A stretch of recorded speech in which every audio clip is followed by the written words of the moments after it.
Host and creator Will Farlow here with you, and we are talking about the Chicago Cubs. They had a pretty busy trade deadline this year as well. They did have some excitement though. Third baseman that was a prospect for them back in 2017. He is back on the Cubs tonight at Wrigley. Exciting to see Isaac Paredes back with the team. Cody Bellinger reinstated from the injured list. That's always a good thing. He looked pretty good tonight on the field in his play for the Chicago Cubs.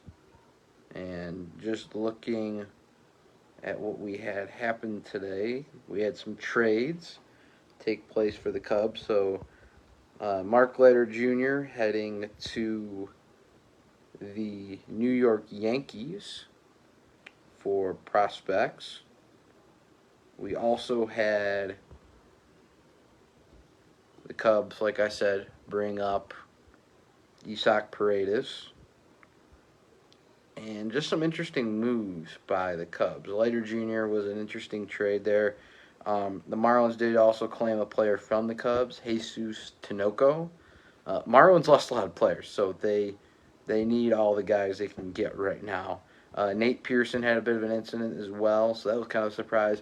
Jameson Taillon was not traded, so I think that was a really interesting move. A lot of people thought he would get traded, so it's good to see that he is sticking with the Cubs.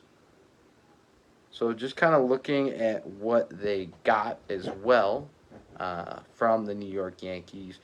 They got an infield prospect.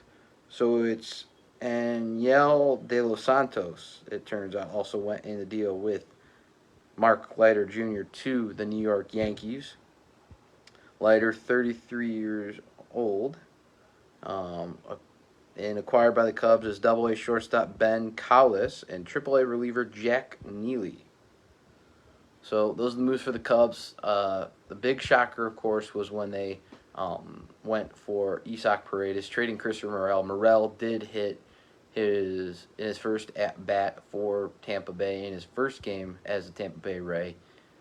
A play that Rays fans are gonna hope he sticks around long term from what he did with the Cubs, now with Tampa Bay.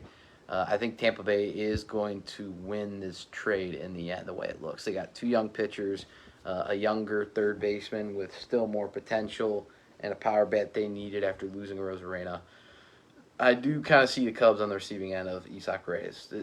It could be different, of course. We haven't seen much of Paredes yet in a Cubs uniform past tonight, so that could change. But I think the Cubs made some smart moves. They've had a disappointing season. I mean, they're in last place. They're looking to the future, so they at least accepted that at the deadline and made some smart moves. So those are the moves for the Cubs. Just recapping their 2024 MLB trade deadline action. When the fourth quarter buzzer sounds, you turn to us for your fifth quarter sports talk.